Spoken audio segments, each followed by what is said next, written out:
Fala, nação rubro-negra, muito boa tarde, Deco na área.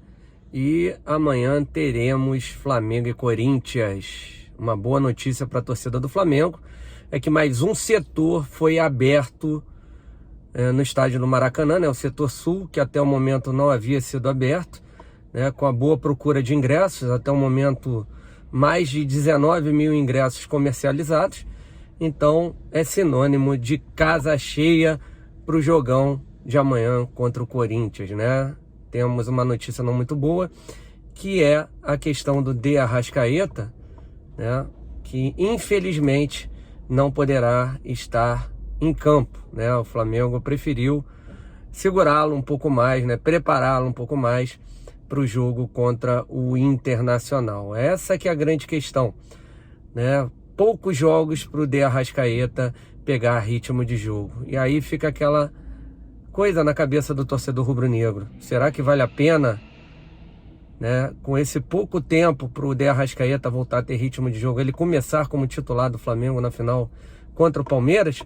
Então uma boa pergunta inicial aí para vocês. Então, antes de começarmos o nosso vídeo, pedir a vocês que se inscrevam no canal, deixe seu like, compartilhe com os amigos, acionando o sininho de notificação, tá? Lembrar vocês também do telefone na descrição do nosso vídeo, um telefone que serve para você receber todos os links Deco SRN em primeiríssima mão.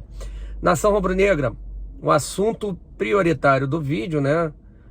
Ontem fizemos 126 anos de idade, né? O Clube de Regatas do Flamengo, parabéns, né? Apenas poucos clubes deram parabéns ao Flamengo, né, cara? Apenas o Corinthians, a Ponte Preta, o Atlético Goianiense, o Bragantino. Isso mostra quanto o Flamengo incomoda os adversários, né? Estão aí, né? Mas enfim, isso pouco importa. Hoje eu não me preocupo muito com isso. Mas muita gente perguntando, quais foram os clubes que parabenizaram o Flamengo? Foram esses, tá? Corinthians, Bragantino, Atlético Goianiense e Ponte Preta, tá? Mas vamos falar aqui, eu falei sobre aniversário, que ontem, no dia do aniversário do Flamengo, né? O nosso presidente, Rodolfo Landim, soltou o verbo, né? Largou o aço, detonou a arbitragem do Campeonato Brasileiro. Mas volto a falar para vocês, isso aí é um grande erro, né? Por quê? Só agora, presidente, deveria ter sido feita essa reclamação antes, né? Principalmente quando fomos prejudicados contra o Cuiabá.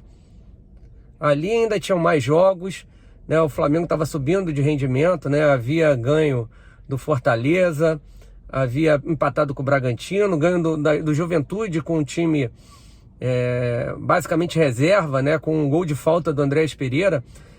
E houve o jogo do Cuiabá. Naquele momento era para ter tido as reclamações, mas não o fizeram, né? Agora, sinceramente, é chorar no leite derramado, né? Mas a gente vai colocar aqui para vocês as palavras do presidente Rodolfo Landim. Tem algumas coisas que eu concordo, né, a maioria delas, mas tem algumas que eu discordo.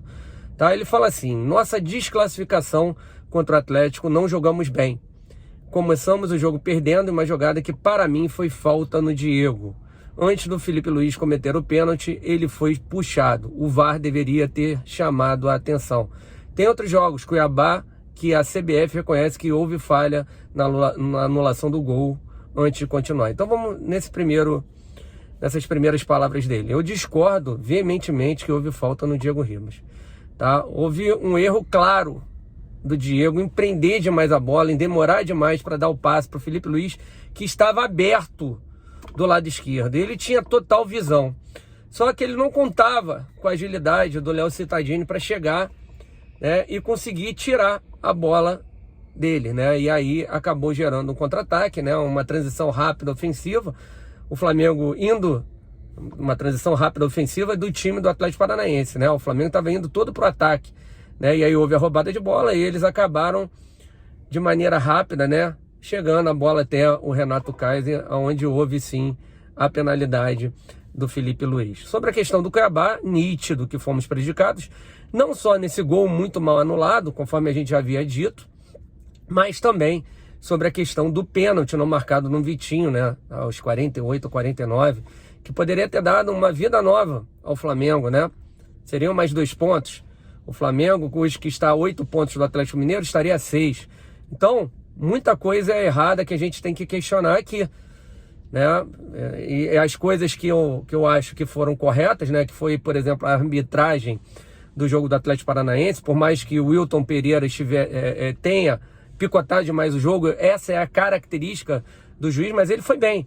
Toda hora que o VAR foi chamado, ele foi firme e correto, né? Que foi o pênalti muito bem marcado e também um lance de um pênalti que inicialmente havia sido também marcado a favor do Flamengo, mas corretamente anulado, né? A gente tem que ser honesto aqui, nós somos torcedores, mas temos que admitir quando há o erro contra o Flamengo e também quando os caras acertam, né? Nesse jogo do Atlético Paranaense, fomos eliminados devido à nossa incapacidade técnica e, para mim, o grande culpado disso tudo não é o Diego.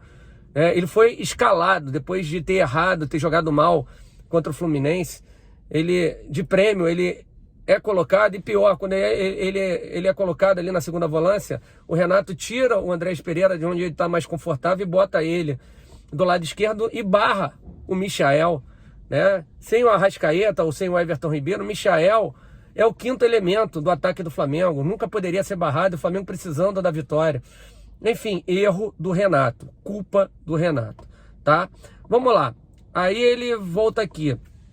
Aquela loucura, retirar a expulsão quando estávamos ganhando de 2-0 contra o Atlético, eu nunca vi uma coisa daquela na minha vida. Teve outro jogo contra a Chapecoense que o Flamengo foi prejudicado. Aquele impedimento absurdo do Gabriel, uma série de coincidências, encerrou essa entrevista ele deu para o canal Paparazzo Rubro-Negro, né? Enfim, nessas duas outras situações, as quais ele acabou de colocar aqui, né? Ele está correto. Um absurdo a questão de terem voltado atrás na expulsão do Renato Kaiser, até mesmo que falar em golpear. Golpear é agressão, agressão é vermelho, não tem o que pensar. Assim mesmo que o juiz tivesse escutado o VAR, quando ele escuta a palavra golpear, não, tá certo, eu vou manter a minha decisão, né? E aí acabou isso sendo prejudicial ao Flamengo. O Renato Kaiser continua no jogo, acabamos, né, tomando o gol dele, né, depois numa jogada onde ele atrapalha o Diego Alves, né, de maneira legal, sai o segundo gol de empate, onde nos atrapalha mais ainda no campeonato. Sobre a questão da Chapecoense também, né, houve aquela questão do pênalti do goleiro da Chapecoense no nosso atacante, no Gabigol, e também aquela questão do impedimento absurdo que houve. Aí depois houve aquele lance do Bahia, que eu já disse aqui que para mim não foi pênalti, aí o juiz vai no VAR, mas mantém a posição dele, que deveria ter mantido a posição, era o juiz do jogo do Atlético Paranaense, mas aí o campeonato já com uma diferença enorme de pontos, né? Porque houve um erro crasso no jogo entre Atlético Mineiro e Grêmio, 2 erros num lance só, né? Uma falta inexistente marcada no Jair, depois a questão do Savarino está mais próximo, mas vamos falar, não marcam esse lance nenhum, mas aquilo ali gerou um pênalti ilegal, então deveriam sim ter marcado a falta, né? Mas não fizeram, e os atleticanos não vão falar, ficam calados quando convém, mas na hora de falar que houve uma roubalheira a favor do Flamengo, ninguém vai falar, todo mundo vai falar que o Flamengo é beneficiado e tal, enfim, tá? Mas essas foram as palavras do Rodolfo Landim, para mim um pouco tardias, né? O Flamengo deveria ter feito de maneira oficial, junto à CBF, quando falo oficial, junto à CBF, né? Mandado um dossiê com tudo, né? Papel timbrado, tudo para a CBF, expondo nas redes sociais. Isso deveria ter acontecido, o Flamengo não fez. E tá aí o campeonato, né? O Flamengo jogou muita bola contra o São Paulo, tinha todas as condições de estar muito próximo do Atlético Mineiro, disputando o tricampeonato. E agora, situação muito complicada para darmos a volta por cima. Então o foco total Libertadores, mas temos que ganhar e se Deus quiser, vamos jogar bem contra o Corinthians para dar moral para a final do dia 27 de novembro lá no Uruguai, tá bom? E estaremos lá fazendo a cobertura dessa finalíssima, tá? Vai ser muito bacana. Acompanhem aqui o nosso canal, o canal Deca CRN. Beleza? Então até daqui a pouquinho estaremos aí com novas informações, né, na parte da tarde. Depois voltaremos no Mengão 20h30, conto com a audiência de todos vocês.